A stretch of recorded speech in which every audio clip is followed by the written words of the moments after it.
আমি বাঙালি, আমি মানুষ, আমি মুসলমান, একবার মরে দুইবার মরে না। दास But the new nation of Pakistan will have one national language, Urdu. दोस्तों, बांग्लादेश एक ऐसा देश है जिसके हमारी कंट्री के साथ में रिलेशन अच्छे रहने बहुत ज़्यादा ज़रूरी हैं।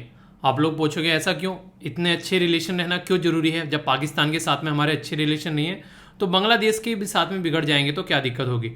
तो देखो, अगर आप लोग पाकिस्तान को, अगर आप लोग मैप को ढंग से निहारोगे ना, तो पाकिस्तान थोड़ा ऐसा है कि ठीक है, एक पोर्शन है साइड में आप लोगों को हमारी कंट्री से अलग थलग आप लोगों को थोड़ा सा मिल जाएगा।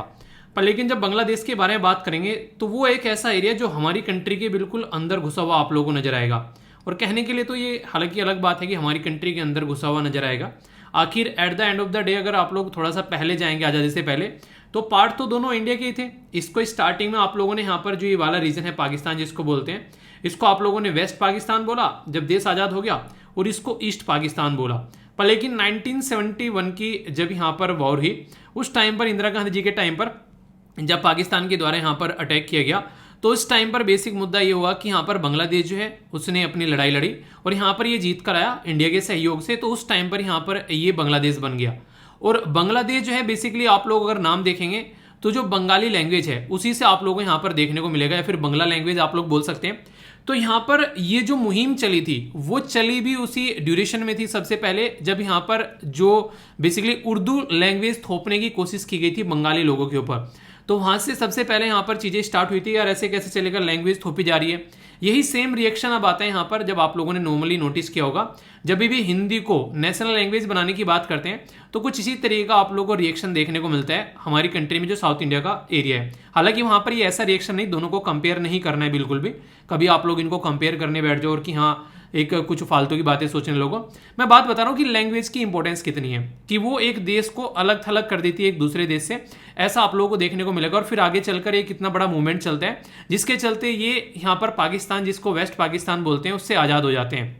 अब हमारे देश के लिए क्या फायदेमंद है, यानी कि हम लोग यहाँ पर ये बातें क्यों पढ़ रहे हैं, हमारी क्या इंपॉर्टेंस है, अगर इसको आप लोग जानना चाहेंगे तो ये काफ़ी इंपॉर्टेंट यहाँ पर हो जाता है। तो इसके बारे में अगर आप लोग बात करेंगे तो सबसे इंपॉर्टेंट बात यहाँ पर ये निकल के आएगी आज की डेट में। अगर अपना नॉर्थ ईस्ट वाला रीजन आप लोग ढंग से देख पा रहे हो तो नॉर्थ ईस्ट का रीजन जो है उसकी जो कनेक्टिविटी है वो बांग्लादेश के थ्रू जो है काफ़ी शानदार हो जाती है। और पुराने टाइम पर बहुत सारे ऐसे रास्ते, ऐसे रेल मार्ग थे जिसके थ्रू हम लोग अपने नॉर्थ ईस्ट के साथ में कनेक्ट हो पाते थे। इसीलिए आज की डेट में भी अगर कोई आप लोगों से पूछे कि इंडिया में सबसे ज़्यादा इंटरनेशनल बॉर्डर कौन टच करता है, तो आप लोगों को बांग्लादेश देखने को मिलेगा। तो बांग्लादेश के अंदर शांति रहना काफ़ी ज़्यादा जरूरी है। और प्रेजेंट टाइम पर जो गवर्नमेंट है वो शांति बनाए रखने का भी काम करती है।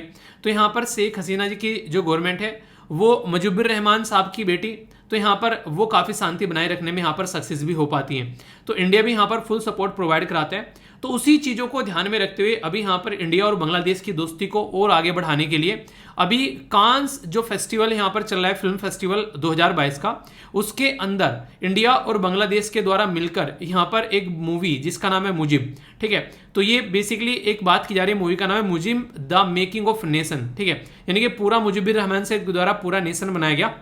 और ये जो मूवी बनाई गई है ये श्याम बेनेगल साहब के द्वारा यहाँ पर बेसिकली बनाई गई है। तो काफ़ी एक तरीके से शानदार आप लोग मूवी बोल सकते हैं जिससे बांग्लादेश की हिस्ट्री दिखाई जाएगी। और कहने के लिए तो बांग्लादेश की हिस्ट्री होगी, इसमें आप लोगों को बहुत सारी झलक अपनी पड़ोसी यानी कि एक तरीके से हमारी भी देखने को मिलेगी, क्योंकि हम बांग्लादेश के पड़ोसी हैं और हम लोगों ने काफ़ी बड़ा रोल प्ले यहाँ पर किया है इसकी आज़ादी के लिए। तो ये जो मूवी है इसके बारे में क्वेश्चन आप लोगों से पूछा जा सकता है कि किसके द्वारा यहाँ पर ये मूवी जो है ये प्रेजेंट की गई है। इंडिया और बांग्लादेश के द्वारा मिलकर ये मूवी जो है प्रेजेंट की गई है। बांग्लादेश की जो यहाँ पर मिनिस्ट्री है वो है ministry of information government of people's republic of Bangladesh. तो ये यहाँ पर एक साइड में है और हमारी कंट्री की साइड से ministry of information and broadcasting government of India, इन दोनों के द्वारा मिलकर ये जो मूवी है ये प्रेजेंट की गई है। तो याद रखिएगा यहाँ पर श्याम बेनेगल साहब के द्वारा यहाँ पर ये मूवी जो है वो बनाई गई है। और इसको जो रिलीज किया गया है ये रिलीज किया गया है कांस फेस्टिवल के अंदर में। 2003 से पहले इसी को इंटरनेशनल फिल्म फेस्टिवल बोला करते थे, पर उसके बाद में इसको कांस फेस्टिवल बोलना स्टार्ट कर दिया। और ये आप लोगों को फ्रांस के अंदर यहाँ पर देखने को मिलेगा। तो इसकी वजह से काफ़ी ज़्यादा न्यूज़ में था। तो यहाँ पर अगर चाहे तो आप लोग इस ट्रेलर को जाकर भी देख सकते हैं पूरा। हमारी कंट्री के जो information broadcasting minister Anurag Thakur ji जो हैं वो यहाँ पर इस पर्टिकुलर उपलक्ष्य में अवेलेबल थे, जिनके द्वारा यहाँ पर कई सारे इंटरव्यूज़ भी दिए गए और यहाँ पर चीज़ों को प्रेजेंट भी किया गया। तो यहाँ से कई सारे क्वेश्चन बन सकते हैं आप लोगों के छोटे छोटे से यहाँ पर बांग्लादेश को रिलेटेड, जो कि मैंने अभी आप लोगों को बताए हैं। ठीक है, तो बेसिक इन्फॉर्मेशन है, कुछ इसके बारे में हल्की सी बेसिकली आइडिया रखेगा। और श्याम बेनेगल साहब जो हैं वो काफ़ी एक मंझे हुए एक तरीके से डायरेक्टर आप लोग बोल सकते हैं, जिनके द्वारा ये मूवी डायरेक्ट की गई है। ओके, आगे बढ़ेंगे, इंपॉर्टेंट डे के बारे में यहाँ पर बात करेंगे, जहाँ से डायरेक्ट आप लोगों से कई बार क्वेश्चन भी पूछ लिया जाता है, तो इसके बारे में आप लोग देखिएगा ढंग से। और हाँ, आज का दिन कैसा रहा आप लोग ये जरूर बताएगा, क्योंकि जो दिन रहता है पूरा दिन कैसे आप लोग यूटिलाइज करते हैं, उससे आप लोगों का आगे आने वाले दिन कैसे रहने वाले हैं उसका पता चलता है। तो ये इसके बारे में आप लोग थोड़ा सा याद जरूर रखिएगा। ठीक है, तो ये आप लोगों के लिए एक बेसिकली एक अच्छी चीज़ हो सकती है, जो कि आप लोग लेकर चल सकते हैं साथ में, यानी कि अपनी दिन को अच्छे से आप लोगों को समझना है क्या सही हो रहा है और क्या गलत हो रहा है, और उसके बेस पर चीज़ों को लेकर आगे बढ़ना है। ठीक है, बात करते हैं यहाँ पर बात करते हैं नेशनल एंटी टेररिज्म डे के बारे में, यानी कि आतंकवाद के बारे में बात की जा रही है। तो उसको कैसे रोकना है उसके चलते बात की जा रही है, क्योंकि आतंकवाद जो होता है वो ना किसी कास्ट का होता है, ना किसी धर्म का होता है, ना किसी इंसान का होता है, वो बेसिकली इंसानियत के खिलाफ होता है। और यहाँ पर हमारे देश में ये डे जो है ये 21 मई को सेलिब्रेट किया जाता है, और इसके पीछे रीज़न है क्योंकि 1991 में यहाँ पर former prime minister of India, जिनका नाम था राजीव गांधी जी, उनका एसेसिनेशन किया गया। एसेसिनेशन मतलब इनकी हत्या कर दी गई थी यहाँ पर। और ये एक तरीके से एसेसिनेशन जो वर्ड यूज़ किया जाता है, एसेसिनेटेड करना, इसका मतलब होता है पॉलिटिकल हत्या नॉर्मली जो वर्ड यूज़ किया जाता है। ठीक है, तो यहाँ पर ये हमारी कंट्री के छठे प्राइम मिनिस्टर हुआ करते थे, और इनका टाइम ड्यूरेशन आप लोगों को पता होगा 1984 से लेकर अगर आप लोग बात करते हैं, इनका टाइम ड्यूरेशन ये था 1989 तक का। तो ये यहाँ पर इस टाइम तक हमारे देश के प्राइम मिनिस्टर रहे।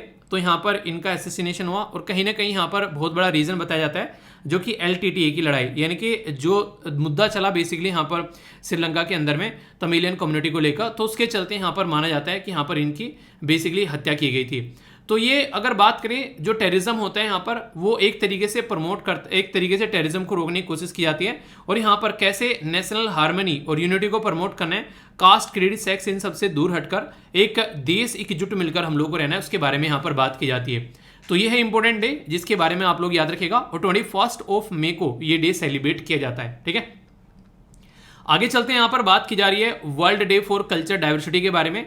तो 21 मई को ये डे सेलिब्रेट किया जाता है यहाँ पर। और ये जो डे है यहाँ पर, ये बेसिकली फोकस करता है कि understanding of values of culture, यानी कि कल्चर को हम लोग को समझना है। अब कल्चर के बारे में आप लोग क्या समझते हैं, जैसे अगर बात करेंगे हमारे देश का रहना, खाना पीना, ये सारी चीज़ें आप लोग को बिल्कुल अलग देखने को मिलेगी। आप लोग कहीं जाएंगे तो आप लोग को पहनावा अलग नजर आएगा, बोली अलग नजर आएगी, खान पान आप लोग को अलग नजर आएगा। अलग अलग एरिया में अलग अलग डिश जो है वो आप लोगों को फेमस देखने को मिलेगी। आप लोग भी अपने एरिया में जानते होंगे यार ये बड़ी टेस्टी चीज़ लगती है, बड़ी फेमस चीज़ है यहाँ की। ठीक है, तो ऐसे आप लोग समझ सकते हैं। तो ये कल्चर होती है। हमारे जो लोकल गीत आप लोगों ने देखा होगा, जैसे कि अगर बात करें, जैसे कई सारे एरिया में लोकल गीत काफ़ी फेमस होते हैं। अब तो वो भी खैर जैसे जैसे यहाँ पर जो यूट्यूब या ये सारी चीज़ें बढ़ रही हैं, उनको भी हम लोग जानने लगे हैं, चीज़ों को अच्छे लेवल पर सामने निकल कर आने लगी है। पर लेकिन पहले वो लोकल एरिया में ही रहते थे। तो यहाँ पर कल्चर को आगे बढ़ाने की कोशिश की जाती है। लैंग्वेज को भी कैसे आगे लेकर चलना है उसके ऊपर भी काफ़ी बड़ा फोकस रहता है। और खासकर हमारे जैसी जो देश है जहाँ पर यूनिटी इन डाइवर्सिटी आप लोगों को देखने को मिलेगी, तो उसके लिए काफ़ी इंपॉर्टेंट भी हो जाता है। तो ये दो इंपॉर्टेंट डे हैं जिसके बारे में आप लोग थोड़ा सा आइडिया होना चाहिए कि क्यों सेलिब्रेट किया जाता है, ताकि कोई कंफ्यूजन देखने को न मिले।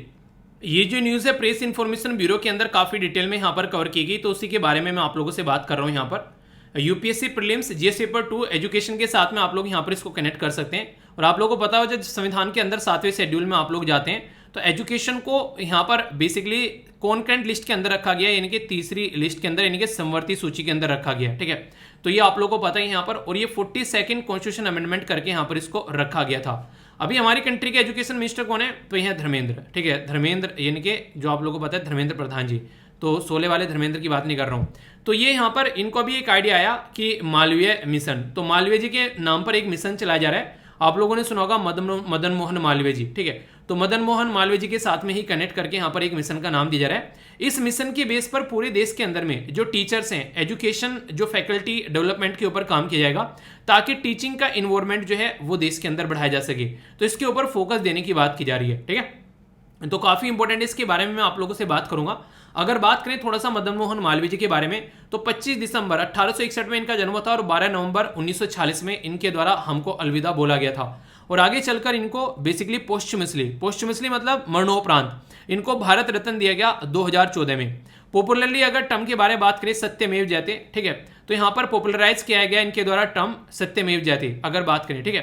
तो ये काफी इंपॉर्टेंट है। यहाँ पर आप लोगों ने सुना भी होगा कि हम लोगों ने ये जो सत्यमेव जयते कहाँ से लिया, इसके बारे में पढ़ा है आप लोगों ने कई बार हिस्ट्री में, मैंने भी बताया आप लोगों को इसके बारे में कई बार यार। मुंडका उपनिषद याद है, तो सत्यमेव जयते जो है मुंडका उपनिषद से लिया गया है, इसके बारे में कई बार हम लोगों ने सुना, तो इनके द्वारा यहाँ पर इसको पॉपुलराइज किया गया, ठीक है।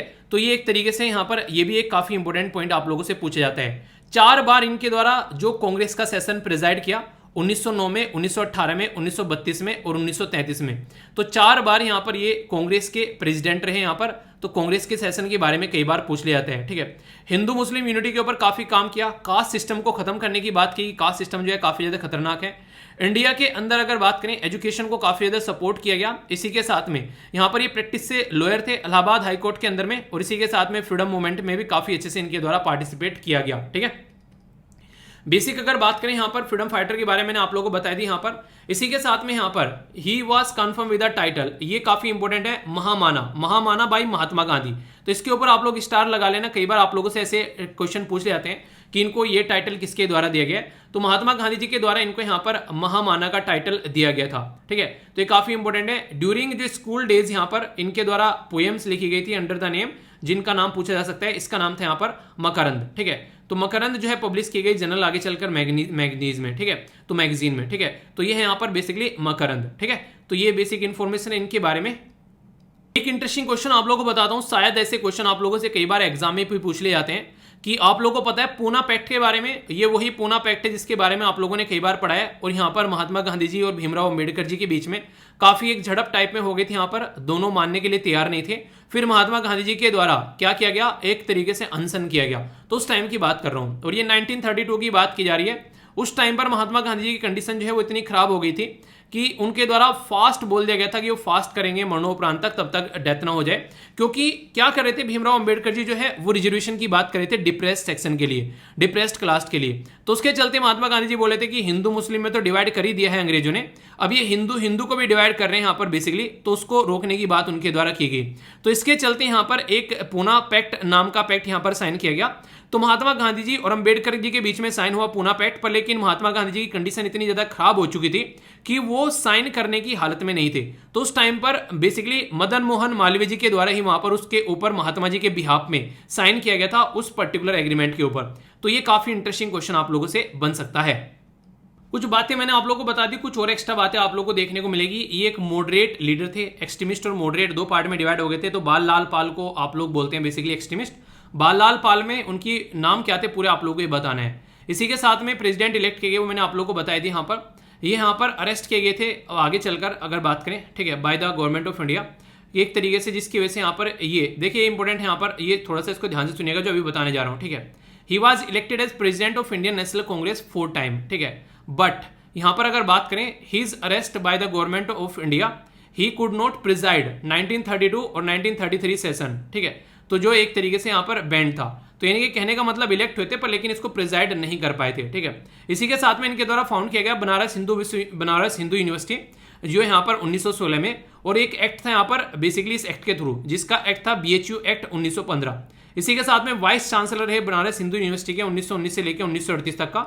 अगर बात करें यहाँ पर इनके जो बेसिकली जर्नलिज्म के बारे में, पत्रकारिता के बारे में, तो बात की जा रही है अभियुद्ध जो था यहाँ पर ये हिंदी वीकली थी 1907 में, फिर 1915 में ये डेली पब्लिश होने लगी, हिंदी थी बेसिकली यहाँ पर। इसी के साथ में मर्यादा हिंदी मंथली थी, ये वीकली थी फिर डेली हो गई, और ये मंथली मैगजीन आती थी, ठीक है, 1910 से। इसी के साथ में लीडर्स ये इंग्लिश डेली आती थी 1909 से। तो सोचो यहाँ पर हिंदी और इंग्लिश और इस सबको यहाँ पर साथ में लेकर चल रहे हैं, ठीक है। इसी के साथ में चेयरमैन थे boards of director of Hindustan times, ठीक है, ये 1924 से लेकर 1940 तक का। तो ये भी एक इंपॉर्टेंट आप लोगों से यहाँ पर क्वेश्चन बन सकता है। तो ये बेसिक इन्फॉर्मेशन है इनके बारे में। कल को कोई क्वेश्चन पूछ ले आप लोगों से, सारे पूछ ले, क्या ये सारी जो भी चीजें मैंने आप लोगों को बताई है ये ऑलरेडी यहाँ से क्वेश्चन बन चुके हैं। तो इनके बारे में बेसिक इन्फॉर्मेशन आप लोग रखिएगा, कोई कंफ्यूजन आप लोगों को नहीं होना चाहिए, ठीक है। तो ये इंपॉर्टेंट पॉइंट था जो मैंने आप लोगों को यहाँ पर बताया कि महात्मा गांधी जी के बिहाफ में साइन किए थे, ओके। तो ये था पूरा आर्टिकल, कैसा लगा, पूरा इन्फॉर्मेशन आप लोगों को प्रोवाइड करा दिया। थम्स अप देकर आप लोग वीडियो को बता सकते हैं कैसी लगती है, या फिर आप लोग थम्स डाउन देकर भी बता सकते हैं कैसी लगती है। मतलब फीडबैक देकर आप लोग जरूर जाया करो। ओके, ये काफ़ी इंपॉर्टेंट आर्टिकल है जहाँ से क्वेश्चन बनने के चांसेस काफ़ी ज़्यादा हो सकते हैं, डिटेल में डिस्कस करूंगा। ये जो आर्टिकल है यूपीएससी प्रीलिम्स जीएस पेपर 3 और इन्वायरमेंट के पॉइंट ऑफ व्यू से आप लोगों के लिए इंपॉर्टेंट हो सकता है। खासकर यूपीएससी प्रीलिम्स के लिए ज़्यादा इंपॉर्टेंट होगा। रीज़न क्या है? रीज़न ये है कि आप लोगों को पता होगा कि इंडियन जो फॉरेस्ट सर्विस है और जो यूपीएससी सीएससी प्रीलिम्स जो है साथ में होता है यहाँ पर, यानी कि फॉरेस्ट सर्विस का भी और जो नॉर्मल जो सिविल सर्विसेज है उसमें अगर बात करें एडमिनिस्ट्रेटिव सर्विसेज का, दोनों का आप लोगों का प्रीलिम्स साथ में होता है, फिर मेंस अलग अलग होता है। तो प्रीलिम्स में इसलिए इन्वायरमेंट के क्वेश्चन ज़्यादा आते हैं, तो यहाँ से क्वेश्चन बनने के चांसेस आप लोगों के एग्जाम में बन जाते हैं। ये पहले भी न्यूज़ में था, तो वो भी आप लोगों को थोड़ा सा रिविजन हो जाएगा, और इसी के साथ में एक्स्ट्रा भी क्या चल रहा है वो भी मैं आप लोगों को यहाँ पर बताऊंगा। अभी हुआ क्या है, बेसिकली ये जो बिल है जिसको बोलते हैं बायोलॉजिकल डाइवर्सिटी अमेंडमेंट बिल 2021, ये बेसिकली फाइनल स्टेज पर है, क्योंकि इसके ऊपर डिस्कशन करने की बात की गई थी और ज्वाइंट पार्लियामेंट्री कमेटी के पास यहाँ पर इसके ऊपर डिस्कशन चल रहा है। तो यहाँ पर जो ये मेंबर है, सीनियर मेंबर, जिनके द्वारा यहाँ पर इसके ऊपर क्वेश्चन मार्क उठाया गया कि जो आयुष प्रैक्टिशनर हैं उनको छूट दी जा रही है इस बिल के अंदर में, इस कानून के अंदर में। तो इसके चलते यहाँ पर जो ये मेंबर हैं वो ये बोल रहे हैं कि अगर इस तरीके से आप लोग छूट देते हो तो यहाँ पर कानून का जो है वो गलत इस्तेमाल होता हुआ आप लोगों को नजर आ सकता है, तो आप लोगों को इस तरीके से छूट नहीं देना चाहिए। दूसरा, अगर बात करें, दो चीज़ों को अलग अलग डिवाइड कर दिया कि एक तो जैसे ऐसे बोल सकते हैं जो नेचुरली चीज़ें होती हैं, और दूसरा एक होता है जो एक तरीके से अपने आप से उगाई जाती हैं। तो यानी कि जो ऐसी जो बायोडाइवर्सिटी है, यानी कि ऐसे पेड़ पौधे फूल पत्तियां जो कि इंसान ने खुद लगाए हैं, और एक वो जो कि यहाँ पर अपने आप नेचुरली बेसिकली वहाँ पर पनपे हैं, तो उनमें दोनों में डिफरेंस क्रिएट कर दिया, दोनों को अलग अलग तरीके से देखा जाएगा। यानी कि जो खुद से लगाए हैं उनको काटा भी जा सकता है, यानी कि उनको काट भी दो चाहे फिर से लगा लेना, तो वो वाली बातें हैं। तो यहाँ पर ये बेसिकली ये भी बोला जा रहा है कि ये भी एक गलत इंपैक्ट डालेगा हमारे इन्वायरमेंट के ऊपर। एक और इंपॉर्टेंट बात यहाँ पर ये कि पहले क्या होता था, जो नेशनल बायोडाइवर्सिटी अथॉरिटी है उसके पास में अच्छी खासी पावर हुआ करती थी, पर लेकिन अभी यहाँ पर उसके अपॉइंटमेंट में बात की जा रही है 16 ex officio of government of India, जो बेसिकली अभी यहाँ पर अपॉइंटमेंट में क्या किया जा रहा है, अभी यहाँ पर इसकी अथॉरिटी भी डाइल्यूट की जा रही है। ठीक है, तो ये बेसिकली यानी कहने का मतलब ये है कि एक तरीके से जो बॉडी होती है जो डिसीजन लेती है मेन, उसकी पावर भी थोड़ी कम करने की कोशिश की जा रही है। अगर बात करें यहाँ पर नेशनल बायोडाइवर्सिटी के बारे में, तो बोला ये गया है कि यहाँ पर फोकस ये दिया जा रहा है कि कमर्शलाइजेशन के ऊपर फोकस किया जाए। यानी कि मान लीजिए आप लोग हल्दी लगा रहे हैं, तो हल्दी का एक अलग से कल्चर का भी एक तरीके से महत्व आप लोगों को देखने को मिलेगा। ठीक है, और बाकी हल्दी के बारे में अगर बात करें तो हल्दी जो है उसको कमर्शलाइजेशन के पॉइंट ऑफ व्यू से भी देख सकते हैं, हल्दी को हेल्थ के पॉइंट ऑफ व्यू से भी आप लोग देख सकते हैं। तो एक ही चीज के कई तरीके के इस्तेमाल है, तो कमर्शलाइजेशन और पेटेंट के ऊपर ज्यादा फोकस है। नोट अगर बात करें यहाँ पर, अगर बात करें तो एक तरीके से ये सबसे बड़ी बात यहाँ पर ये रहेगी, जब चीज़ों को कमर्शलाइज तरीके से देखते हैं तो ये कहीं ना कहीं फिर उन्हें फायदे में चल गई बात है, बस फिर जनता के ऊपर फोकस नहीं है। दोनों जगह यहाँ पर जो परमिशन लेनी पड़ती थी एनबीए से लेनी पड़ती थी, अब यहाँ पर कमर्शलाइजेशन के टाइम पर परमिशन लेनी पड़ेगी, पेटेंट के टाइम पर परमिशन ले लेनी पड़ेगी। यानी कि बिल्कुल ऐसे ही हो गया कि हाँ आप लोग क्या कर रहे हो कि शादी कर कर आ जाओ और घर पे बस माँ बाप को बोलेगे घर में एंट्री कर लें, तो माँ बाप बोलोगे अब कर ही ली है शादी तो आ जाओ भैया, अब कौन रोक रहा है। तो यानी कि पेटेंट के टाइम पर होना चाहिए जब इनिशियल फेज होता है, ना कि कमर्शलाइजेशन के पॉइंट ऑफ से, तो ये यहाँ पर समझना पड़ेगा। तो इसके चलते कई सारी बातें यहाँ पर आप लोगों को देखने को मिल रही हैं, तो जिसकी वजह से यहाँ पर ये न्यूज़ में है।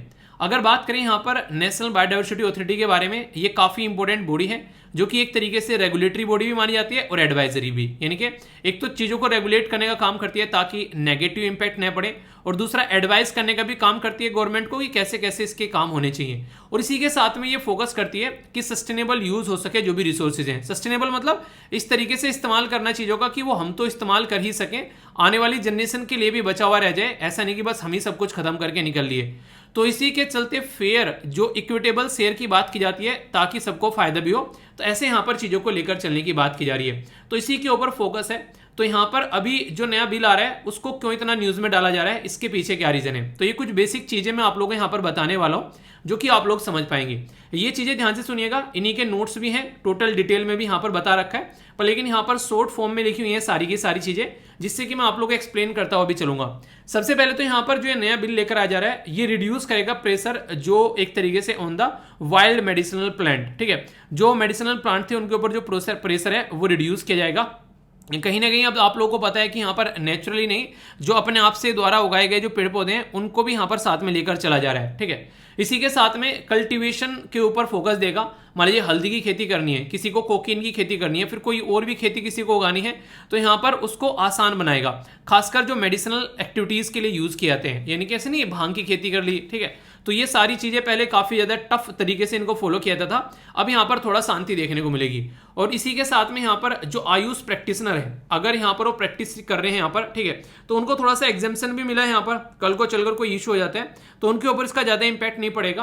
बेसिकली नॉलेज के पॉइंट ऑफ से चीजों को ध्यान में रखा जा रहा है। ये यहाँ पर सबसे इंपॉर्टेंट बात यहाँ पर ये जो आयुष शब्द में बार बार यूज कर रहा हूँ, आयुष मिनिस्ट्री, तो यहाँ पर मुद्दा क्या है? मुद्दा यह है कि ये पहले कोई मिनिस्ट्री हुआ नहीं करती थी। वैसे 2014 में नया मंत्रालय बनाया गया चीजों को सुधारने के लिए, तो तब से यहाँ पर ये काम कर रहे हैं। और हेडक्वार्टर तो आप लोगों को न्यू दिल्ली में देखने को मिलता ही है। तो इसका बेसिक पर्पज ये रहता है कि हमारी कंट्री में जो भी यहाँ पर जिस पर्टिकुलर एरिया से रिलेटेड चीजें हैं उसके बारे में लोगों को एजुकेट करना, यानी कि लोगों को अवेयर करना, रिसर्च करना, इसी के साथ में इंडिजिनस जो भी ऑल्टरनेटिव मेडिसिन सिस्टम है उसको सामने निकाल कर लेकर आना। यानी कि बाहर की चीजें हम लोग इस्तेमाल कर लें, अपने देश में भी कुछ ऐसे डेवलप करो ना कि हमारे देश की चीजें लोग इस्तेमाल करें, तो वो चीजें हैं। तो प्रोसीजर को सिंप्लीफाई करना ताकि ज्यादा टफ ना लगे, चीजें आसानी से हम लोग चीजों को इंप्लीमेंट कर सके अपने देश में। ईज ऑफ कंप्लायंस, यानी कि जो भी रूल और रेगुलेशन बना रखे हैं, ऐसा नहीं जैसे मैं बोल दूं कि मॉर्निंग में वीडियो अपलोड करूंगा और वीडियो अपलोड करने के 1 घंटे के बाद में इसको डिलीट कर दूंगा, जिसको देखने देख लेना, ये ऐसे थोड़ी ना होता है। या फिर मैं बोल दूं कि 1 दिन के लिए रहेगी उसके बाद में डिलीट हो जाएगी। तो ये एक ऐसी चीज है कि इससे कई सारे लोग ऐसे, मान लीजिए किसी को कोई काम पड़ गया, कोई कहीं चला गया, तो ये तो दिक्कत वाली बात हो गई। तो ऐसे थोड़ा ना होता है। तो यहाँ पर कम से कम अगर रखना भी एटलीस्ट 1 वीक तो रखो, क्योंकि 1 वीक के बाद में जो है कमी देखते हैं। एक तो तभी देखा कोई बीमार हो गया, कोई और दिक्कत पड़ गई, तो वो तो रिवीजन करते हैं। करंट की वीडियो 1 वीक के अंदर अंदर जो है नॉर्मली उसकी जो रेंज है वो डाउन हो जाती है। ठीक है, तो एक तरीके से क्या हो गया कि 1 वीक तक तो कम से कम रखो। अगर बात करें तो ये है कि कंप्लायंस ऐसी होनी चाहिए ताकि सिचुएशन जो है वो एक नॉर्मल बनी रहे। इसी के साथ में जो भी बेनिफिट हो उसका शेयर सबको मिलना चाहिए। जैसे नहीं आप लोग क्या करते हैं, कई बार जैसे आप लोगों ने कोई वीडियो देखी, आप लोगों को पसंद आ गई, उससे अगर कोई ज्ञान की बातें मिल रही है, फटाफट आप लोग दोस्तों के साथ में उसको शेयर कर देते हो। तो ये होता है एक तरीके से शेयरिंग चीज। तो यानी कि शेयरिंग इज लाइक केयरिंग, यानी कि अगर आप लोग कोई चीज पसंद आ रही है तो दूसरों के साथ में शेयर कर रहे हैं, आप लोग केयर कर रहे हैं उनकी। यानी कोई ऐसी वीडियो आ गई सामने, इससे बता रखा है अपनी सेफ्टी कैसे रखनी है। ठीक है, जैसे कई बार मैंने आप लोगों से कई सारी चीजें डिस्कस की हैं, तो कई सारी चीजें ऐसी हैं, कई सारे बच्चे बोलते हैं सर ये वीडियो मैंने अपनी सिस्टर के साथ में शेयर की थी, ये वीडियो अपने दोस्त के साथ में शेयर की थी। तो जब आप लोगों के मेल आते हैं तो उससे पता चलता है अच्छा ये इस तरीके से आप लोगों ने इसको देखा, तो वो सबको फायदा उसका मिलना चाहिए। ठीक है, इसी के साथ में काफी इंपॉर्टेंट है नगोया प्रोटोकॉल, इसके बारे में थोड़ी सी बातें करूंगा। जो बातें आप लोगों को यहां पर लगे नोट करने लायक है उसको आप लोग नोट कर लेना नगोया प्रोटोकॉल के बारे में। तो नगोया प्रोटोकॉल अगर बात करें जैसे नगोया प्रोटोकॉल के बारे में, तो सबसे पहले तो आप लोगों को यहां पर ये पता होना चाहिए कि नगोया जो है वो किसके नाम पर यहां पर रखा गया है। तो जापान के अंदर एक सिटी है, उसके नाम पर इसका नाम रखा गया। वहां पर एक प्रोटोकॉल हुआ, यानी कि लोग मिले वहां पर आकर, और 2010 में यहां पर मिले थे। और 2010 में जो बातें बोली थी, 4 साल इनको समझने में लगे कि हाँ बातें सही बोली या फिर गलत बोली। और 2014 में जाकर फिर यहाँ पर इनके द्वारा इसको इंप्लीमेंट किया गया, यानी कि 2014 में जाकर यहाँ पर इसको इफेक्टिवली बेसिकली एक तरीके से इंप्लीमेंट किया गया, साइन किया गया था 2010 में। बेसिक पर्पज क्या था यहाँ पर अगर बात करें नगोया प्रोटोकॉल का, तो एक तरीके से ये फोकस देता है जेनेटिक रिसोर्सेज के ऊपर। इसी के साथ में जो भी हमारे पास में जो रिसोर्सेज होते हैं उनका सबके साथ में एक अच्छा खासा एक नहीं शेयर होना चाहिए, इक्वल डिस्ट्रीब्यूशन होना चाहिए। इसी के साथ में बायोडाइवर्सिटी के बारे में यहाँ पर बात करता है। तो एक तरीके से ये नगोया प्रोटोकॉल इसका नाम रखा गया। तो इसीलिए यहाँ पर बोला गया कि एक तरीके से नगोया प्रोटोकॉल के लिए जो परमिशन ली जाती है वो भी यहाँ पर ऑलरेडी इसके अंदर एक नहीं इंक्लूड करके चलेंगे, ताकि कोई भी दिक्कत यहाँ पर देखने को नहीं मिले। यानी कि ढंग से हम लोग अपने देश में इस पर्टिकुलर चीज को इंप्लीमेंट कर अच्छे से चलेंगे। तो ये सारे के सारे पॉइंट जो है ये कहीं ना कहीं आप लोगों को देखने को मिल जाएंगे, जिससे कि चीजों को ढंग से इंप्लीमेंट करने की बात यहाँ पर की जा रही है। अगर बात करूं आप लोगों से जो बायोलॉजिकल डाइवर्सिटी एक्ट है 2002 का, उसके चलते अगर कुछ बात करें तो उसमें बेसिक पर्पज ये रखा गया था कि कैसे हम लोग चीजों को ढंग से यूटिलाइज कर सकते हैं, अपनी ट्रेडिशनल जो नॉलेज है उसको सबके सामने लेकर आ सकते हैं। क्योंकि वो नहीं कहते हैं, आप लोगों ने कई बार मेरे मुंह से भी सुनी होगी ये बातें कि देखिए कितने भी बड़े अपनी जिंदगी में इंसान क्यों ना बन जाओ, पर बेसिक चीज जहां से निकल कर आई है हमेशा उसके बारे में याद रखिएगा।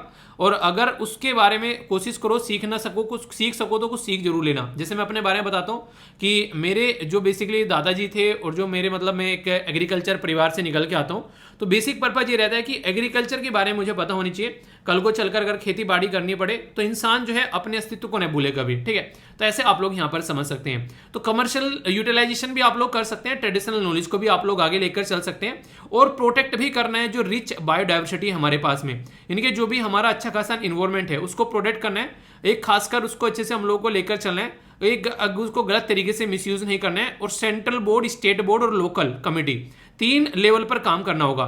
यानी कि सेंट्रल लेवल पर अगर बात करेंगे तो नेशनल बायोडाइवर्सिटी अथॉरिटी आप लोगों को देखने को मिलेगी, स्टेट लेवल पर बात करेंगे तो आप लोगों को स्टेट बायोडाइवर्सिटी बोर्ड आप लोगों को देखने को मिलेगा, यहाँ पर अथॉरिटी है, यहाँ पर आप लोगों को बोर्ड देखने को मिलेगा और यहाँ पर आप लोगों को कमेटी देखने को मिलेगी जो कि डिस्ट्रिक्ट लेवल पर। तो डिस्ट्रिक्ट लेवल पर बायोडाइवर्सिटी मैनेजमेंट कमेटी आप लोगों को, डिस्ट्रिक्ट के मतलब लोकल लेवल पर बोल दिया गया यहाँ पर ये, ठीक है। तो ये एक तरीके से यहाँ पर जो एनबीए है, जो कि मैंने अभी डिस्कस भी आप लोगों से किया था, नेशनल जो बायोडाइवर्सिटी अथॉरिटी है, वो एक सिविल कोर्ट का भी काम करती है। सिविल और क्रिमिनल का मतलब क्या होता है, यहाँ पर कोई ऐसा नहीं किसी का बेसिकली किसी का मर्डर कर दिया वो केस लेकर चले जाओगे, नहीं, तो सिविल केसेस के बारे में यहाँ पर बात की जा रही है। तो ऐसे भी केसेस आप लोगों को यहाँ पर बेसिकली सोल्व करती हुई नजर आती है ताकि जो कोर्ट के ऊपर बर्डन है उसको थोड़ा कम किया जा सके।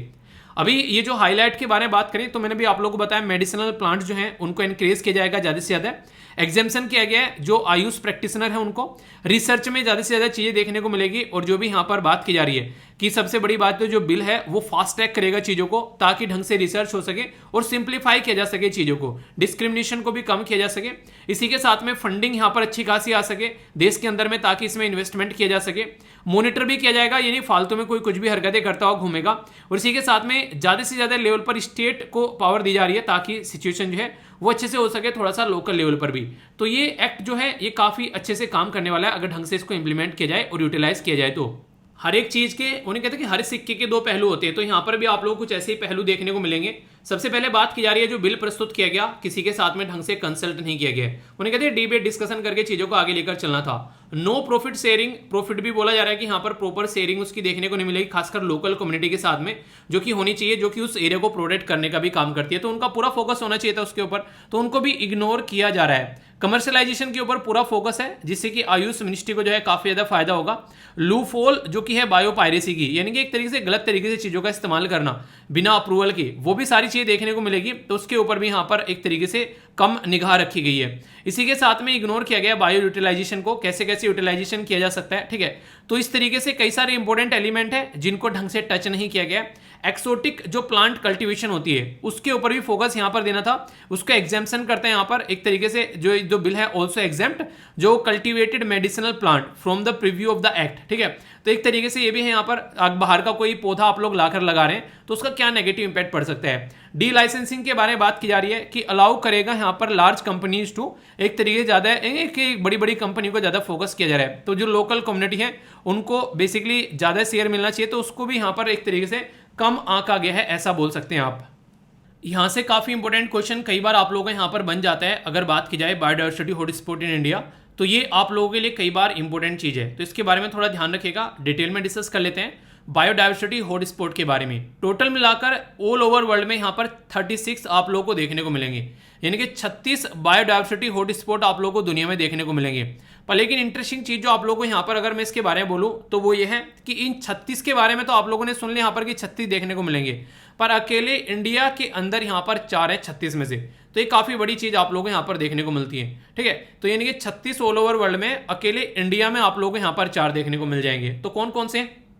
हिमालय जो हो गया, इसी के साथ में वेस्टर्न घाट हो गया, इंडो और बर्मा यानी कि जो म्यांमार वाला पोर्शन जो वहां पर इंडिया के बॉर्डर के साथ में, इसी के साथ में बात की जा रही है सुंदालैंड, ये काफी इंपॉर्टेंट है। सुंदालैंड के बारे में आप लोग यहाँ पर याद रखते हैं, ये बेसिकली निकोबार जो वाला एरिया है, तो निकोबार ग्रुप जो आइलैंड है वहां पर आप लोगों को ये इस पर्टिकुलर एरिया को यहाँ पर बोला जा रहा है, ठीक है। तो यहाँ से क्वेश्चन कई बार आप लोग का बन जाता है, तो इसके बारे में याद आप लोग रखते हैं। निकोबार ग्रुप ऑफ आइलैंड को इंक्लूड करने की बात यहाँ पर की जा रही है, तो ये इंक्लूडिंग, तो उसको इंक्लूड करके चलता है। तो ये 4 कम से कम आप लोग याद रखिएगा। यहाँ पर बायोडाइवर्सिटी जो है वो फर्स्ट टाइम कौन की गई थी? वोल्टर जी रोसन के द्वारा 1985 में, यानी कि जो बायोडाइवर्सिटी है इससे पहले यहाँ पर इसके बारे में कोई जानता नहीं था कि बायोडाइवर्सिटी नाम का कोई शब्द भी होता है क्या, ठीक है। तो बायोडाइवर्सिटी जो है यहाँ पर जो शब्द अगर कोई आप लोगों से पूछने लगे तो ये किसके द्वारा यहाँ पर लाई गई, इनकी बायोडाइवर्सिटी एक तरीके से आप लोग बोल सकते हैं कि एक तरीके से किसके द्वारा ये शब्द कॉइन किया गया, जैसे नहीं आप लोगों का नाम रखा जाता है, तो बायोडायवर्सिटी में क्या होता है, नॉर्मली एनिमल प्लांट्स होते हैं जो एक दूसरे के साथ में रहते हैं एक हेल्दी इन्वायरमेंट बनाकर, तो उसको आप लोग नॉर्मली बायोडायवर्सिटी बोल देते हैं। ठीक है, एक तरीके सिंपल सी डेफिनेशन मैंने आप लोगों को बता दी कि हाँ हर एक तरीके का जीव जंतु जो है वो एक दूसरे के साथ में रह रहा है, तो एक तरीके एक इकोसिस्टम में रह रहे हैं, एक दूसरे की लाइफ को सपोर्ट कर रहा है और एक बैलेंस मेंटेन कर पा रहा है। तो इस शब्द को बायोडायवर्सिटी यहाँ पर शब्द को नाम दिया गया वोल्टर जी रोसन के द्वारा 1985 में। जो टर्म है यहाँ पर बायोलॉजिकल डाइवर्सिटी वो यहाँ पर प्रॉपर अगर बात करें जो यूज की गई फर्स्ट टाइम ये थे आर्थर हैरिस 1916 में। ठीक है, फिर ये अमेरिकन बोटनिस्ट थे जिनके द्वारा यहाँ पर इसको यूज किया गया। बायोडाइवर्सिटी हॉटस्पॉट, ठीक है, देखिए अलग अलग टर्म है, बायोडाइवर्सिटी हो गया यहाँ पर, ठीक है, बायोलॉजिकल डाइवर्सिटी हो गया और बायोडाइवर्सिटी हॉटस्पॉट हो गया, तो सारे अलग अलग हैं, कंफ्यूज मत होना। ये नॉर्मल मेयर्स थे जिनके द्वारा 1988 में यहाँ पर इसको यूज किया गया, तो ये काफी इंपॉर्टेंट है। दो क्राइटेरिया होते हैं अगर बात करें हॉटस्पॉट के, इंक्लूडेड एटलीस्ट 1500 के करीब यहाँ पर, मतलब 1500 के करीब स्पीसीज जो है वो यहाँ पर होनी चाहिए वस्कुलर प्लांट। ठीक है, इसी के साथ में यहाँ पर अगर बात की जाए, देखिए आप लोगों को देखने को मिलेगा कई सारे प्लांट्स वगैरह लोस्ट होते रहते हैं कई बार। इसी के बेस पर दूसरा क्राइटेरिया रखा गया कि 70% के करीब ओरिजिनल जो नेटिव हैबिटेट्स है वो यहाँ पर लॉस होता हुआ नजर आ रहा हो। ठीक है, और यहाँ पर लगभग 0.5% है यहाँ पर वर्ल्ड की जो टोटल अगर बात करें लगभग, यानी कि इतनी स्पीसीज उस पर्टिकुलर एरिया में होनी चाहिए। तो इसके बेस पर यहाँ पर ये क्राइटेरिया दिया गया। तो इसका मतलब ये कि हमारी कंट्री में जो ये यहाँ पर हॉटस्पॉट है इनके बारे में याद रखेगा। एक मैंने हिमालयन रीजन बता दिया, दूसरा यहाँ पर ये वाला रीजन हो गया नॉर्थ ईस्ट का, वेस्टर्न घाट हो गया, और यहाँ पर ये जो निकोबार वाला एरिया हो गया जिसमें आप लोगों को बेसिकली इंडोनेशिया, मलेशिया, सिंगापुर, बर्नुई ये वाले एरिया भी आप लोगों को देखने को मिलते हैं, और हमारा एरिया भी यहाँ पर कवर हो जाता है। ठीक है, तो इस तरीके से आप लोग यहाँ पर कनेक्ट कर सकते हैं। तो क्वेश्चन बन जाए तो कंफ्यूजन नहीं होना चाहिए। अब जब यहाँ पर आप लोगों से बायोडाइवर्सिटी के बारे में कोई पूछे तो ये काफी इंपॉर्टेंट टर्म है जिसके बारे में यहाँ पर थोड़ा सा आप लोग याद रखिएगा।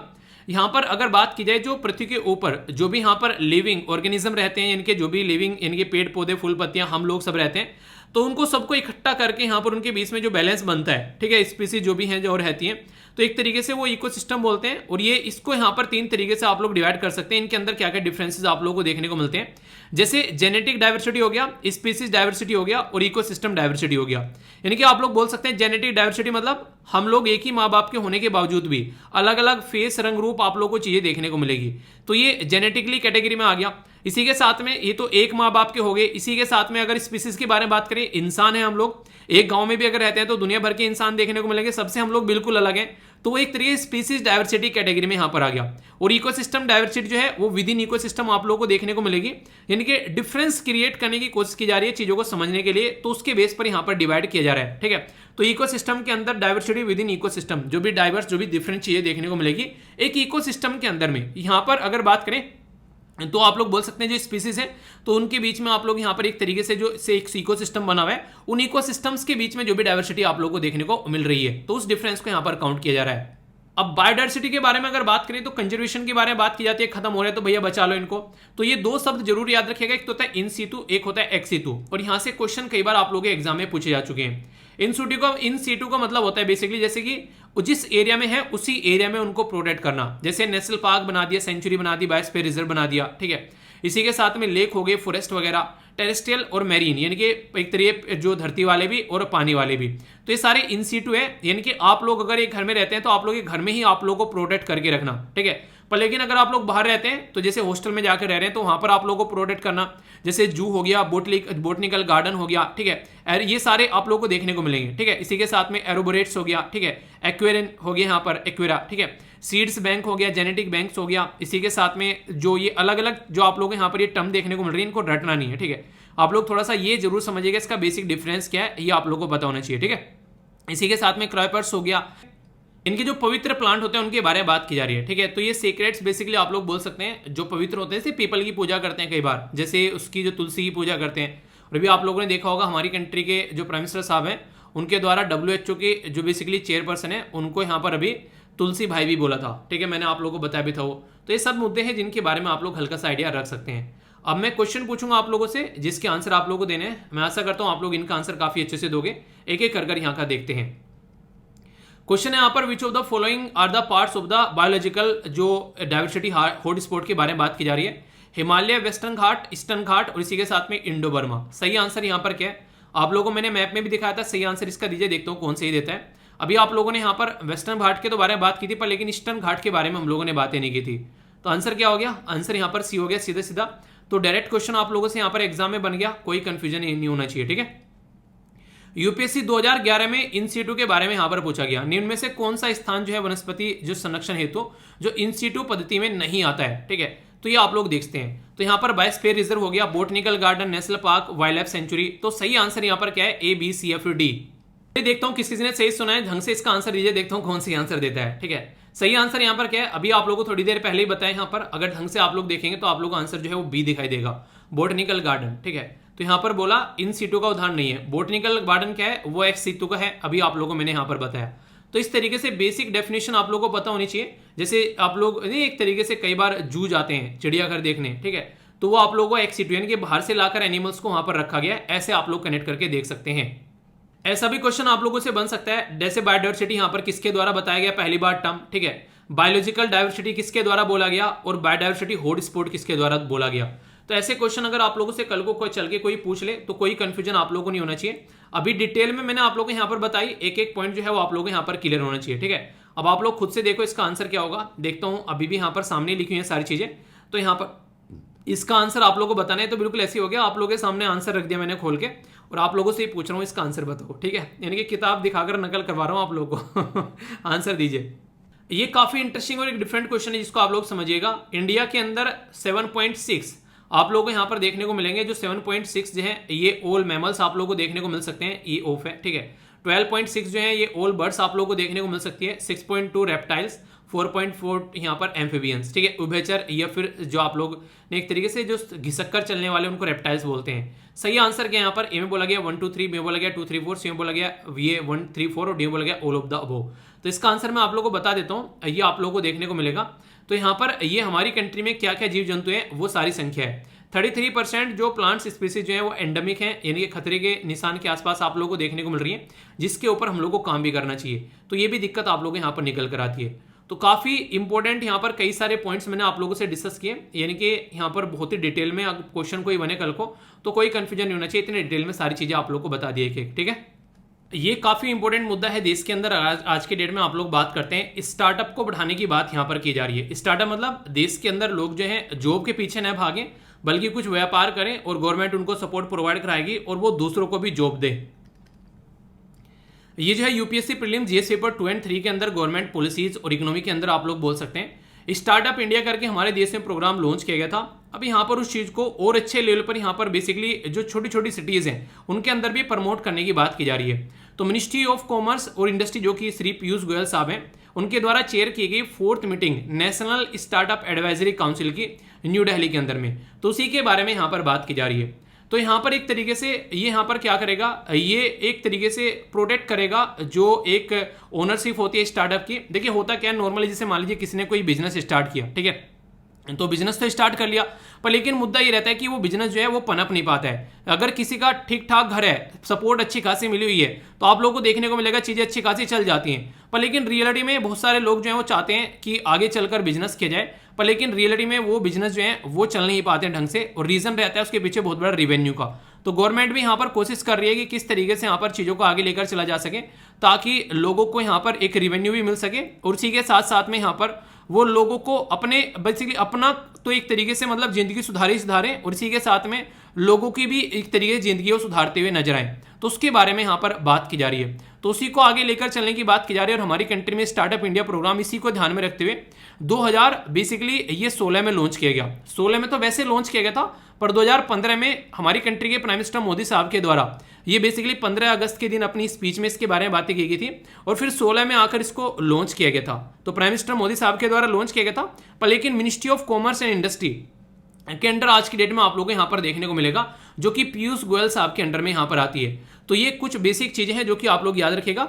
इसके तहत कैसे बिजनेस कर सकते हैं आसानी से, उनको कहां से फंडिंग मिल सकती है और कैसे उनको इंसेंटिव मिल सकते हैं, यानी कि छूट मिल सकती है, उसके ऊपर काफी बड़ा फोकस दिया गया। इसी को ध्यान में रखते हुए अभी दिल्ली के जो चीफ मिनिस्टर अरविंद केजरीवाल साहब के द्वारा भी यहाँ पर प्रोग्राम लॉन्च किए गए, इसी को ध्यान में रखते हुए।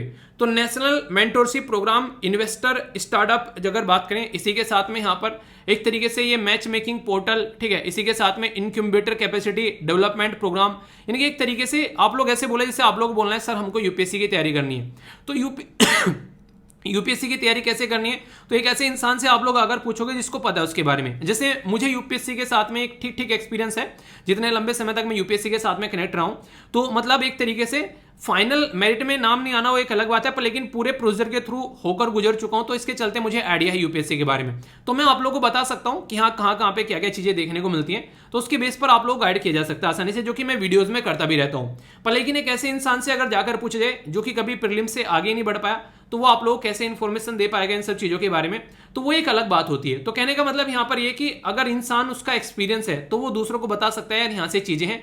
हालांकि ऐसा नहीं है कि जिसने कभी प्रीलिम्स दिया वो नहीं बता सकता, क्योंकि पढ़कर भी बता सकता है इंसान वैसे देखा जाए तो, पर लेकिन एक होता है कि एक्सपीरियंस होता है ना, कि चीजों को एक्सपीरियंस करके बताना, तो वो वाली बात है। तो एक तरीके से सपोर्ट प्रोवाइड कराना, ऐसे लोग जो ऑलरेडी बिजनेस कर चुके हैं अगर वो लोग सपोर्ट प्रोवाइड कराएंगे, वकीलों की सपोर्ट मिल गई, सीए की सपोर्ट मिल गई ऑलरेडी यहाँ पर, तो इंसानों की जिंदगी आसान हो जाती है। तो स्टार्टअप एंटरप्रेन्योरशिप और खासकर स्टूडेंट्स के अंदर यहाँ पर एक तरीके से स्टार्टअप का सिस्टम एनकरेज करने की कोशिश की जा रही है, ताकि स्टूडेंट जो है वो आकर बिजनेस स्टार्ट करें अपने। इसी के चलते department of promotion of industry and internal trade है, उसके द्वारा यहाँ पर कॉन्स्टिट्यूट की गई नेशनल स्टार्टअप एडवाइजरी काउंसिल, जो कि एडवाइस करती है यहाँ पर इन सब मुद्दों के ऊपर गवर्नमेंट को भी, और कैसे चीजों को आगे लेकर चलना है उसके ऊपर भी फोकस किया जाता है। एक्स ऑफिसियो मेंबर जो यहाँ पर देखने को मिलेंगे वो नॉन ऑफिशियल मेंबर, खासकर जो रिप्रेजेंट करते हैं अलग अलग स्टेक होल्डर को, यानी कि अलग अलग एरिया से निकल कर आते हैं, और कैसे चीजों को प्रमोट करना है उसके ऊपर यहाँ पर ये फोकस देकर चलते हैं। तो ये काफी इंपॉर्टेंट है यहाँ पर, जिसको नेशनल स्टार्टअप एडवाइजरी काउंसिल यहाँ पर बोला गया। ठीक है, इसके फंक्शन क्या है बेसिकली, कि कैसे हम लोग एक इनोवेशन, एक माहौल बना सकते हैं सिटीजन और स्टूडेंट्स के अंदर, ताकि बिजनेस को प्रमोट किया जा सके हमारे देश के अंदर में, all sectors of the economy के अंदर में, चाहे वो कोई सा भी क्यों ना हो, चाहे गांव में हो चाहे शहरों में हो। बिजनेस अगर हो सके तो गांव में खेतों में से भी लोग बिजनेस निकाल कर लेकर आते हैं। बिजनेस माइंडसेट इंसान का होना चाहिए, सपोर्ट क्रिएटिव, इसी के साथ में इनोवेटिव आइडियाज आने चाहिए काम को करने के लिए, तो ये काफी ज्यादा जरूरी है। तो इसके चलते यहां पर पूरा फोकस दिया गया नेशनल स्टार्टअप एडवाइजरी काउंसिल के ऊपर। ठीक है, आगे अगर स्ट्रक्चर के बारे में यहां पर बात करें तो नेशनल स्टार्टअप एडवाइजरी काउंसिल है, ये चेयर की जाती है मिनिस्ट्री ऑफ कॉमर्स के द्वारा, जो कि क्वेश्चन बन सकता है। इसके अंदर नॉन ऑफिशियल मेंबर भी आप लोगों को देखने को मिलेंगे, जो कि गवर्नमेंट के द्वारा नॉमिनेट किए जाते हैं। नॉमिनेटेड की जो मेंबर है उसमें मिनिस्ट्री, डिपार्टमेंट, ऑर्गेनाइजेशन, ठीक है, note below the rank of joint secretary, यानी कि ज्वाइंट सेक्रेटरी की रैंक से नीचे के देखने को नहीं मिलेंगे, जो आप लोगों को मेंबर यहां पर नजर आएंगे। तो एक अच्छी खासी एक्सपीरियंस यहां पर रहेगा कि कैसे देश के अंदर बिजनेस को बढ़ाना है, ताकि बिजनेस का अगर माहौल बन गया तो आप लोग ये देखिए हाथों ही हाथ लोगों जो है, आप लोग खुद सोचिए, मान लीजिए आज की डेट में आप लोग जॉब लेने जा रहे हैं, ठीक है, आप लोगों ने जॉब के लिए तैयारी करी अपनी, देखिए यूपीएससी को इसके साथ में कनेक्ट मत करना, वो एक अलग चीज हो जाती है। यूपीएससी या फिर स्टेट पीसीएस की आप लोग तैयारी कर रहे हैं, ठीक है, तो किसी ऐसी पोस्ट की आप लोग तैयारी कर रहे हैं, तो उसके साथ में इसको कनेक्ट मत करना। ये होता है कोई पर्टिकुलर जॉब जैसे आप लोग करने जा रहे हैं कहीं प्राइवेट में, तो आप लोग इंडिविजुअल कोई जॉब करने जा रहे हैं, तो आप लोग जॉब करेंगे, एक सैलरी होगी, आप लोग अपना पैसे कमाएंगे और जिंदगी को लेकर चलेंगे। पर लेकिन आप लोग के अंदर कोई ऐसा टैलेंट है जो कि काफी अच्छा टैलेंट आप लोग बोल सकते हैं, और वो टैलेंट ऐसा है जिसको आप लोग आगे निकाल कर लेकर आना चाहते हैं और काफी अच्छे लेवल पर उसको बढ़ाना चाहते हैं, तो उस टैलेंट के ऊपर आप लोग काम करिए और अपना खुद का उस टैलेंट के ऊपर आप लोग, जैसे मान लीजिए आप लोग एक तरह सिंगिंग जानते हैं, ठीक है, तो सिंगिंग में काफी अच्छे, तो सिंगिंग की एकेडमी आप लोग खोल सकते हैं अपनी खुद की, इस तरीके से बोल सकते हैं। ठीक है, मान लीजिए कोई आज के में कोई बढ़ई है, ठीक है, तो वो एक तरीके से कारपेंट्री का स्कूल खोल सकता है कि कैसे लोगों को सिखाना है इसके बारे में। ठीक है, कोई मिस्त्री है तो वो उसमें काम कर सकते हैं। तो कहने का मतलब है कि अपना अपना छोटा छोटा कोई भी बिजनेस स्टार्ट किया जा सकता है, अगर एक ऐसा माहौल यहां पर देखने को मिल रहा है। तो ये काफी इंपॉर्टेंट है, जो कि आप लोग यहां पर समझ सकते हैं, और इसके चलते अपना तो एक पेट भरेगा ही इंसान, वो और भी 4 लोगों को साथ में यहां पर जॉब देगा। तो इसके चलते क्या होगा, जो जॉब सीकर थे, यानी कि जॉब मांगने वाले अब जॉब देने वाले बन गए, तो जॉब गिवर बन गए, तो इसके ऊपर फोकस है गवर्नमेंट का, और इसी के चलते यहां पर ये सारी चीजों को आगे लेकर आया जा रहा है। ठीक है, तो काफी इंपॉर्टेंट प्रोग्राम है, इसके बारे में आप लोगों को एक मोटा मोटा आइडिया कम से कम जरूर होना चाहिए। ठीक है, जब भी कोई चीज खत्म होने लगती है या फिर उसकी इंपॉर्टेंस जो है वो कम होने लगती है, तो यहाँ पर आर्टिफिशियल ब्रीडिंग के बारे में हम लोग बात करने लगते हैं, यानी कि एक तरीके से कृत्रिम एक तरीके से यहाँ पर बच्चे पैदा कराने की बात यहाँ पर की जाती है। तो यहाँ पर फिशेस के बारे में बात की जाती है, जो कुफूज करके यहाँ पर जो एक तरीके इसके ऊपर काम किया जाएगा, इसके बारे में आप लोगों से बात करूंगा, कई सारी आप लोग समझेंगे यहाँ पर। अभी यहाँ पर अगर बात की जाए यहाँ पर, तो बात किसके बारे में क्या की जा रही है, तो केरला यूनिवर्सिटी ऑफ, जो यहाँ पर जो Kerala university of fishery and the ocean है, ठीक है, तो ये आप लोग देखें यहाँ पर, तो जिसको कुफोज बोला गया, तो ये यहाँ पर काम कर रहा है कि आर्टिफिशियल ब्रीडिंग के ऊपर। तो ये कई सारी फिश है यहाँ पर, जैसे कि ओलिव बार्ब्स हो गया, ठीक है, जिसको कुरुआ पार्ल बोया गया है, ठीक है, फिलामेंट्स हाब हो गया, इसी के साथ में जिसका नाम रखा गया यहाँ पर, ये लोकल एरिया के नाम है, ये है बेसिकली काल का कोंडियान। ठीक है, यहाँ पर आप लोगों को ये देखने को मिलेगा यहाँ पर हाइफिन बार्ब, ठीक है, तो यहाँ पर कोरल, इसी के साथ में यहाँ पर ये है कार्नेटिक क्राब, ठीक है, ये यहाँ पर बेसिकली पंचलियाती, ठीक है, तो ये इसके नाम है। तो इसके ऊपर यहाँ पर काम किया जा रहा है, ठीक है। तो ये मैंने अभी आप लोगों को यहाँ पर बताया। तो केरला के अंदर यहाँ पर जैसे अलग अलग एरिया में आप लोगों को यहाँ पर देखने को मिलेंगे इसके अलग अलग डिस्ट्रिक्ट में, और यहाँ पर इद्रिया मलयार जो डैम है यहाँ पर ये वाइडली एक तरीके से पाए जाते हैं। अगर बात करें यहाँ पर जो फिशरी है तो ये एक तरीके से इनके हैबिटेट कंडीशन को समझने की कोशिश की जा रही है और किस तरीके से यहाँ पर इनको एक्सटिंक्ट होने से बचाया जा सकता है उसके ऊपर भी फोकस आप लोगों को देखने को मिलेगा। और ये एक सारा काम चल रहा है यूनाइटेड नेशन डेवलपमेंट प्रोग्राम के अंडर में। तो इंडिया की हाई रेंज लैंडस्केप प्रोजेक्ट को यहाँ पर इंप्लीमेंट करने की कोशिश की जा रही है जनवरी 2020 से। तो इसके चलते यहाँ पर ये पूरा काम किया जा रहा है ताकि चीजों को आगे लेकर चला जा सके। तो हेल्प ली जा रही है ट्रेन एक्वा जो कल्चरिस्ट है इसी के साथ में अमंग आदिवासीज, तो चीजों को आगे लेकर चला जा सके। तो ऐसे भी काम यहाँ पर यूनाइटेड नेशन जो डेवलपमेंट प्रोग्राम के द्वारा किए जाते हैं। वैसे अगर यूएनडीपी के बारे में बात करूं जिसको यूनाइटेड नेशन डेवलपमेंट प्रोग्राम आप लोग बोलते हैं, तो काफी इंपॉर्टेंट है यहाँ पर पुअर्टी को भगाने में, सस्टेनेबल डेवलपमेंट में और ह्यूमन डेवलपमेंट के अंदर अगर आप लोग बात करते हैं तो ठीक है, ये काफी इंपॉर्टेंट है। यहाँ पर इन चीजों के ऊपर काम किया जाता है। हेडक्वार्टर इसका न्यूयॉर्क में देखने को मिलेगा, स्टैब्लिश किया गया था 22 नवंबर 1965 में, ठीक है। इसी के साथ में यहाँ पर अगर बात की जाए तो ये लार्जेस्ट जो एक तरीके से it is the largest UN development agencies जो कि लगभग 170 देशों में काम करती है। ह्यूमन रिपोर्ट अगर बात करें, ह्यूमन डेवलपमेंट रिपोर्ट वो इसी के द्वारा यहाँ पर पब्लिश की जाती है यूनाइटेड नेशन डेवलपमेंट प्रोग्राम के द्वारा, ठीक है।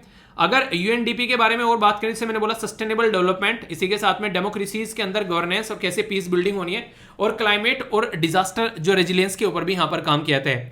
आज की डेट में जो आप लोगों को देखने को मिलते हैं ना सस्टेनेबल डेवलपमेंट गोल, तो सस्टेनेबल डेवलपमेंट गोल में जैसे मैंने अभी आप लोगों से यहाँ पर बातें की, तो लाइफ बिलो वाटर और अबव वाटर, तो सस्टेनेबल डेवलपमेंट गोल टोटल मिलाकर तो 17 हैं। पर लेकिन अगर बात करें यहाँ पर क्लाइमेट चेंज के बारे में बात करें, life below water, life on land, तो ये ऐसे सस्टेनेबल डेवलपमेंट गोल हैं जो कि यहाँ पर काफी इंपॉर्टेंट है। और ये एक ऐसा नहीं कि ये बेसिकली यहाँ जीव जंतु के बारे में बात की जा रही है, इंसानों के ऊपर भी काफी इंपैक्ट डालते हुए नजर आएंगे। क्लीन वाटर के बारे में आप लोग बात कर लीजिए, कैसे काम चलेगा अगर नहीं होगा तो, ठीक है। तो ये सारी अफोर्डेबल एनर्जी के बारे में आप लोग बात कर लीजिए, तो ये काफी एक इंपॉर्टेंट एरिया बन जाता है। तो इसके चलते चीजों को अंडरस्टैंड की जाती है और कैसे हम लोग इसको इंप्लीमेंट करके आगे बढ़ सकते हैं उसके ऊपर फोकस यहाँ पर देता है, तो सपोर्ट प्रोवाइड कराता है। यूनाइटेड नेशन सस्टेनेबल डेवलपमेंट जो ग्रुप है यहाँ पर वो यहाँ पर काम करता है और लगभग कई सारी कंट्री जैसे मैंने बताया, और इसी के साथ में लगभग 40 के करीब यूएन के जो फंड प्रोग्राम है वो भी इसके साथ में मिलकर काम करते हैं। और बेसिक मुद्दा ये सस्टेनेबल डेवलपमेंट गोल को 2030 तक का हम लोग को इनको अचीव भी करना है। पर लेकिन कोविड-19 के चलते थोड़ी सी दिक्कत हो गई जिसकी वजह से यहाँ पर प्रॉब्लम निकल के आ गई। अभी यहाँ पर इनको अचीव करने में से भुखमरी के बारे में हम लोगों ने बातें की थी। तो बहुत सारे ऐसे इश्यूज हैं जो कि टाइम टू टाइम चलते रहते हैं, पर फिर भी ये इंपॉर्टेंट है, कुछ इसके बारे में आइडिया आप लोग जरूर रखिएगा, ठीक है। तो ये था बेसिक आज का डिस्कशन, कैसा लगा जरूर बताएगा। पहले तो हम लोगों ने यहाँ पर बात की बेसिकली एक मूवी के बारे में जो कि क्वेश्चन भी बन सकता है किसके द्वारा डायरेक्ट की गई, जरूर बताएगा।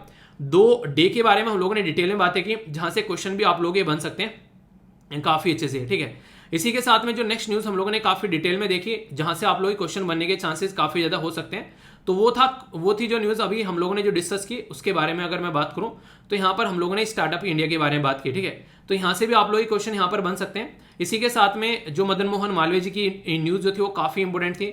इसी के साथ में फिशरी से बारे में हम लोगों ने बातें की, और एक न्यूज तो रह गई, एक सेकेंड, जो काफी डिटेल में मैंने डिस्कस किया आप लोगों से वो थी बायोडायवर्सिटी के बारे में। एक एक पॉइंट मैंने डिस्कस किया आप लोगों से, तो कोई भी कंफ्यूजन आप लोगों ने होना चाहिए। और कई क्वेश्चन भी मैंने आप लोगों से डिस्कस किए जहां से आप लोगों के ऑलरेडी क्वेश्चन बन चुके हैं, यूपीएससी कुछ क्वेश्चन भी मैंने आप लोगों को दिखाए। तो ये पूरा आज का डिस्कशन था, कैसा लगा जरूर बताना, फीडबैक देकर जुड़ जाना। पीडीएफ टेलीग्राम पर मिल जाएगी, जाकर डाउनलोड कर लेना। तो नेक्स्ट लेक्चर में मिलता हूं, तब तक अपना ध्यान रखिए। मैं आशा करता हूं आप लोगों ने अच्छे से एंजॉय किया होगा। तो बड़ों को नमस्ते, छोटों को प्यार, छोटी सी लाइफ में एंजॉय करार। मिलता हूं नेक्स्ट लेक्चर में, तब तक के लिए जय हिंद।